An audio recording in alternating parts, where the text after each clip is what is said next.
Hi friends, स्वागत है आपका अपने YouTube channel cricket talk with Sumit पे, जहां पर हम क्रिकेट की एक इन डेप्थ एनालिसिस करते हैं और अपनी एक व्यू पॉइंट रखते हैं जो भी गतिविधियां क्रिकेट फील्ड पर हो रही होती हैं या फिर क्रिकेट फील्ड के बाहर हो रही होती हैं। सबसे पहले आज बात करेंगे इंडिया वर्सेस साउथ अफ्रीका की जो टेस्ट सीरीज है जो शुरू हो रही है, वेन्यू के ऊपर बात करेंगे, टीम के स्क्वाड्स के ऊपर बात करेंगे, किसका टीम ज़्यादा भारी लग रहा है उसके ऊपर बात करेंगे। उसके बाद कुछ T20I के हवाले से बात करेंगे। गौतम गंभीर ने कुछ स्टेटमेंट दी हैं once he back from the Australia series, उसके हवाले से कुछ बातें करेंगे और कुछ क्रिकेट के हवाले से और भी बातें होंगी कि मोहम्मद सामी के साथ क्या हो रहा है या फिर क्या बुरा हो रहा है, क्या अच्छा हो रहा है या क्या मीडिया टॉक्स चल रही, उसके बारे में बात करेंगे। तीन चीज़ों पे आज हम बात करेंगे टोटली। सबसे पहले बात करते हैं साउथ अफ्रीका वाले सीरीज़ पे।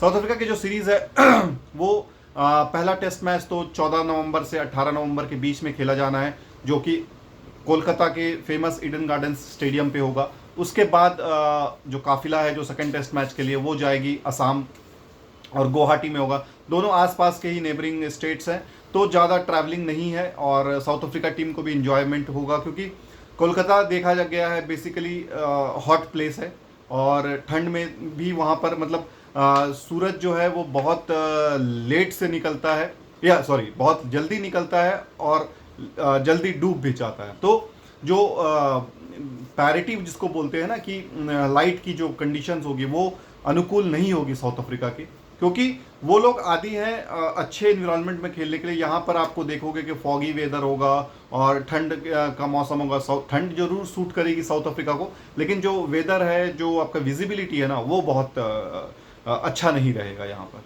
दोनों जगह पे, चाहे वो असम हो चाहे वो आपका वेस्ट बंगाल का कोलकाता का ईडन गार्डन स्टेडियम हो। बट तैयारी जो है वो साउथ अफ्रीका की अच्छी खासी दिख रही है। उनके जो कैप्टन है टेम्बा बावूमा इंजरी के बाद वापस आए हैं और अच्छे लय में दिखे। जितनी भी इनिंग उनको मिली इंडिया में खेलने के लिए, उसमें उन्होंने हाफ सेंचुरी भी लगाया और एक अच्छे फ्लो में, एक अच्छे टच में दिखाई दे रहे हैं।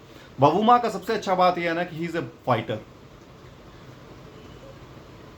बड़े बड़े नॉक्स आपको नहीं देखने को मिलेंगे, बड़े बड़े इनिंग्स देखने को नहीं मिलेंगे, बड़े कारनामे देखने को नहीं मिलेंगे, लेकिन ये बंदा ना कैरिस्मेटिक है।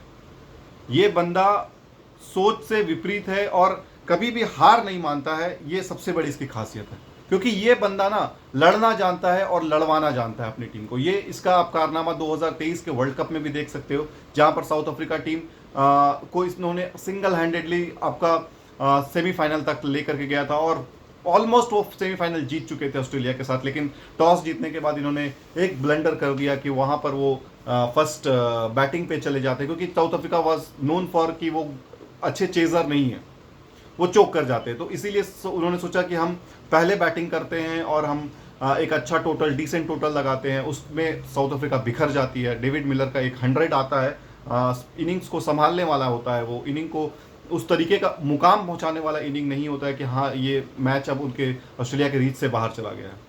और बॉलर्स ने संघर्ष किया, लड़ा, विकेटें निकाली, लेकिन वो रन कम पड़ गए और ऑस्ट्रेलिया मैच जीत करके फाइनल के थ्रू गो थ्रू किया और वहाँ पर वो इवेंचुअली फाइनल जीता उन्होंने 2023 का वर्ल्ड कप। तो बावूमा को आप कभी भी अंडर एस्टिमेट नहीं कर सकते, क्योंकि वो ना एक एग्जाम्पल के साथ चलता है, वो लीड करता है, ठीक है। और इस टीम में सभी इनके जो प्लेयर्स हैं वो मेरे को पूरे के पूरे नज़र आ रहे हैं। चाहे वो बावूमा हो, डिवाल्ड ब्रेविस होंगे, खेलने में आएंगे, टोनी डिजॉर्जी को यहाँ पर मौका मिलेगा, ईडन मार्क्रम जो उनके ओपनर हैं वो खेलते हुए नजर आएंगे, रियान रिकल्टन भी ओपनिंग करते हुए यहाँ पर स्लॉट में उनको मिलेगा और ट्रिस्टन स्टब्स को भी यहाँ पर मौका मिल सकता है। काइल विरेनिये जो उनके विकेट कीपर है वो खेलते हुए नजर आएंगे, ठीक है। तो आपके हो गए एक, देखिए, Bavuma, Dewald Brevis, Tony de Zorzi, Aiden Markram, Ryan Rickelton, Tristan Stubbs और काइल विरेनिये, ये 7 प्लेयर्स आपके दिखेंगे ही दिखेंगे। अब यहाँ पर बॉलर्स की जो चूज होगी ना, वो होगी कि क्या वो वियान मुल्डर के साथ जाते हैं या कॉर्बिन बॉस के साथ जाते हैं, ठीक है। तो वो मेरे ख्याल से वो यहाँ पर वियान मुल्डर के साथ जाएंगे इनिशियल लेवल पे। उसके बाद 8 हो गए, उसके बाद एक इनका रबाडा होगा, 9 और 2 स्पिनर होंगे इसके पास। 2 स्पिनर के तौर पर जो मुझे नज़र आ रहा है वो केशव महाराज नज़र आ रहा है और आपके या साइमन हार्मर हैं वो भी खेल सकते हैं और सेनुरान मुथुस्वामी वो भी यहाँ पर खेलते हुए दिख सकते हैं। 2 में से चूज करना होगा, या तो साइमन हार्मर जाएंगे या फिर आपके सेनुराम मुथुस्वामी, इनको मिलेगा मौका। और रबाडा के साथ जो जोड़ी अपनाते हुए दिखेंगे मेरे को वो दिखेंगे वियान मुल्डर, जो बॉलिंग की कमान संभालेंगे। और साउथ अफ्रीका के पास स्पिनर्स स्पेशली अगर बात करें तो मार्करम बॉलिंग कर सकते हैं, ठीक है। और आपका जो दो स्पिनर हैं उनके पास केशव महाराज और सेनु मुथुस्वामी, या फिर साइमन हार्मर, ये दोनों में तीनों, ये तीन मतलब 4 में से 3 स्पिनर इनके पास मौजूद रहेंगे। 2 पेसर रहेंगे आपके पास रबाडा और वियान मुल्डर के तौर पे। तो 5 बॉलर ऑप्शन पे साउथ अफ्रीका जाएगी। बैटिंग इनकी काफ़ी मजबूत नज़र आ रही है। अगर ट्रिस्टन स्टब्स, डिवॉल्ड ब्रेविस, इनके अगर 50-50, 40-40 रन आने चालू हो गए ना, तो साउथ अफ्रीका एक अच्छी टोटल पे जाएगा, क्योंकि जो ओपनर्स हैं वो तो खेलते ही अच्छा है। चाहे वो रिकल्टन हो, आईपीएल का इनको अनुभव मिलेगा, आईपीएल का एक्सपीरियंस मिलेगा यहाँ पर खेलने का, और कंडीशंस को जानने का भी यहाँ को उनको मौका मिलेगा। तो रियान रिकल्टन हो गए, एडन मार्करम हो गए। इंडिया के लिए एक ही होप दिख रहा है मुझे कि इंडिया अगर अर्ली ऑन विकेट्स लेने के लिए विकेट्स मिल जाती हैं तो फिर साउथ अफ्रीका को ये क्रम्बल कर सकते हैं। But south Africa bowling wise भी स्ट्रांग दिख रहा है, बैटिंग वाइज भी स्ट्रांग दिख रहा है, ऑलराउंडर्स भी भरी पड़े हैं इनके पास।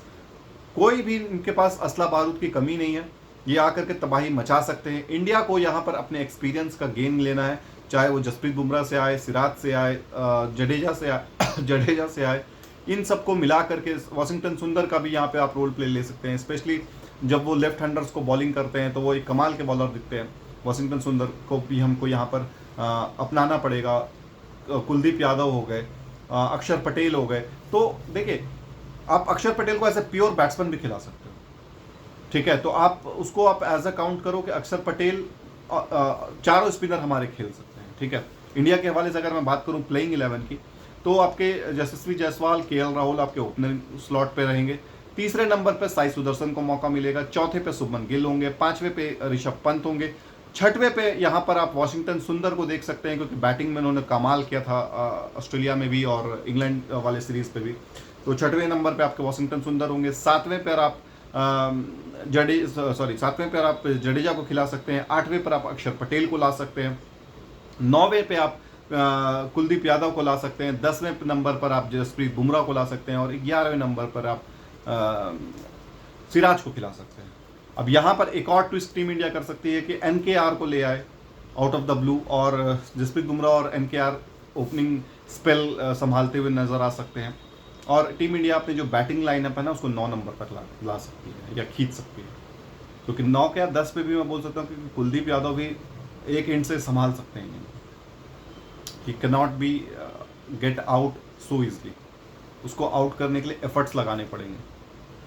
तो इस तरीके से टीम इंडिया बॉलिंग वाइज भी मजबूत हो सकती है और बैटिंग वाइज। लेकिन मेरा मानना है कि पहला टेस्ट है, वहाँ पे आप कोई एक्सपेरिमेंट मत करो। Go with Siraj, go with Jasprit Bumrah.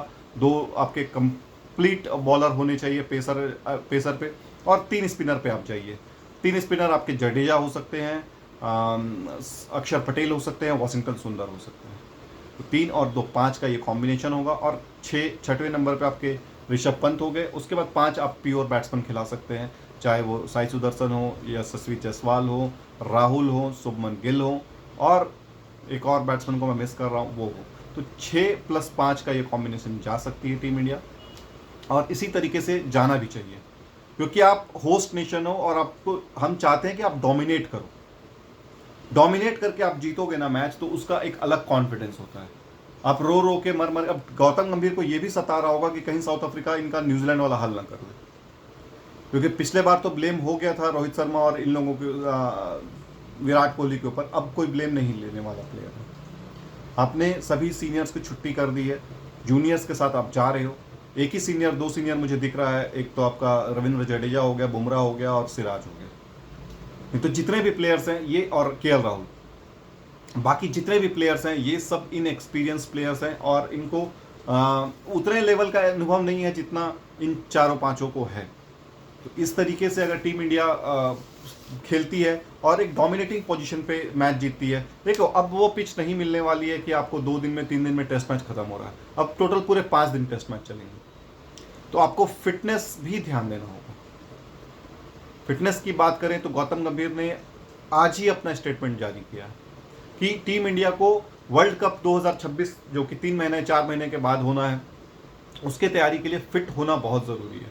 They look rusty in Australia, वहाँ पर हम पहला T20 आई तो बारिश की वजह से धुल गया। दूसरा T20 आई में जिसमें हम लोगों ने 9 ओवर में 90 रन बना लिया था पहले T20 आई में। दूसरे T20 आई हम बुरी तरह से हारे थे, 122-125 रन हमने बनाया था। उसके बाद थोड़ा सा टीम इंडिया आगे बढ़ती है और तीसरे, चौथे और पाँचवा T20 आई भी वॉश आउट होता है। तीसरे और चौथे T20 आई में टीम इंडिया ने अच्छे से परफॉर्मेंस किया और वहाँ पर जीत दर्ज की, जिसकी वजह से हम सीरीज़ को जीत सके। बट ये 2-1 की जो सीरीज़ थी, ये इससे गौतम गंभीर हैप्पी नहीं थे, क्योंकि जब तक आप डोमिनेटिंग पोजीशन पर आकर के डोमिनेट करके आप नहीं जीतोगे ना, तब तक मज़ा नहीं आता है। और ऑस्ट्रेलिया की जो B-C टीम थी ना, उसको हमने हराया। उसकी टीम में सिर्फ 1 या 2 मेन प्लेयर्स थे, उनसे हम हार रहे थे, या वो धमाकेदार परफॉर्मेंस कर रहे थे, जैसे हेजलवुड हो गया, ठीक है, मिच मार्स हो गया, ट्रेविस हेड हो गया। ये 2-3 प्लेयर्स थे जो घुमा फिरा करके अच्छा परफॉर्मेंस कंटिन्यूस कर रहे थे, तो टीम इंडिया उसके बावजूद खस्ता हालत में चल रही थी। लेकिन अब ऐसा नहीं होगा। गौतम गंभीर का कहना है कि हम लोग जब तक प्लेयर्स को पानी में नहीं फेंकेंगे ना, तब तक पता नहीं चलता है कि हम वो कितने बड़े तैराक हैं। यही कुछ काम शुभमन गिल के साथ किया गया था इंग्लैंड वाले सीरीज़ में, जिसको कैप्टनसी का रिस्पॉन्सिबिलिटी दिया गया और वो अच्छा वहाँ पर करके निकला। सेम शिवम दुबे के साथ किया गया, जब एशिया कप के फाइनल में उसको बॉलिंग का ऑप्शन दिया गया तो वहाँ पर उसने अच्छी बॉलिंग की।